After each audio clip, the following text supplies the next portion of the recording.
زای چې ورلور شو پک ډیر ډیر ثوابونه دي د خپل منظر د بخاری شریف ختمونه دي د خپل منظر د بخاری شریف ختمونه دي زای چې ورلور شو پک ډیر ډیر ثوابونه دي د خپل منظر د بخاری شریف ختمونه دي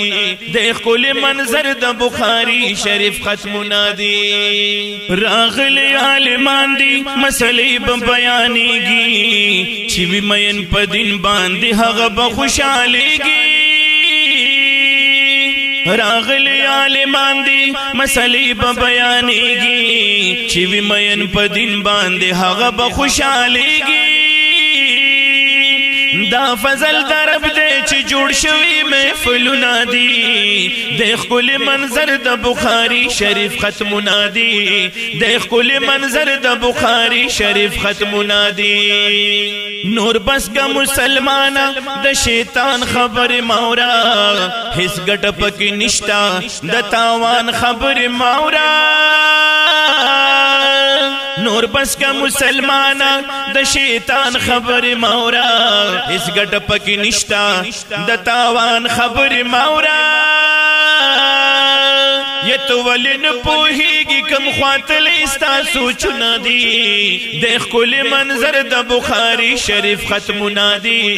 دیکھ کل منظر د بخاری شریف ختمنا دی د ہر سڑی ارمان وی چی بچی مو نیک کردار وی چی جوڑ شی قرآن خوانا نیک سیرت پرہیزگار وی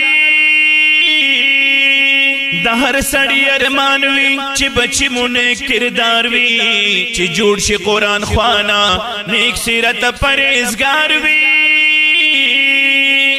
د هر چا د مور پلار پزړه کې د ارمانونه دي د خپل منظر د بخاری شریف ختمونه دي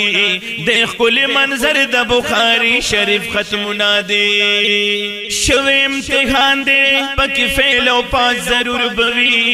د چا بزړه خوشاله د چا زړه دا ضرور بوي شوی امتحان دی پکې فعل او پاس ضرور بوي د چا بزړه خوشاله د چا زړه دا ضرور بوي یو شان کله کې دی شي دا خو بیل بیل نصیبونه دي د خپل منظر د بخاری شریف ختمونه دي د خپل منظر د بخاری شریف ختمونه دي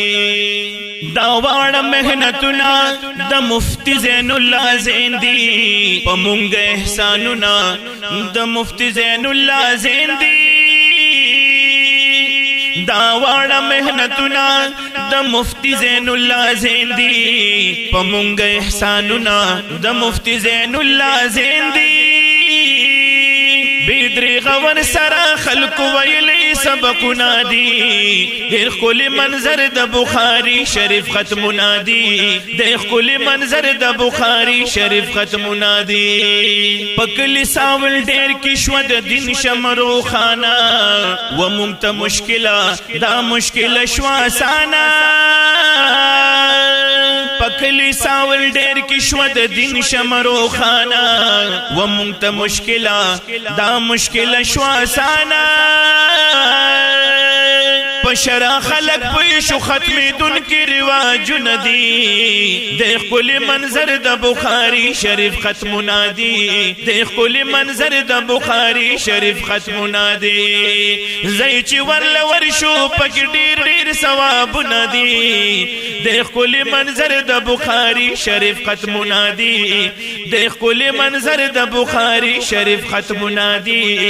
د خپل منظر د بخاری شریف ختمونه دا خوري او خسته کلام ډالۍ کیږي مفتی زین الله زین صاحب ته چې د مردان د سیمې ساول ډیر اوسیدونکی دی په خوږ اواز د مولانا تاج اکبر صاحب او شاعر رور دی نذیر بحر او وړاندې شو د عفان اسلامیک سټوډیو مینګوره سوات لخوا والسلام.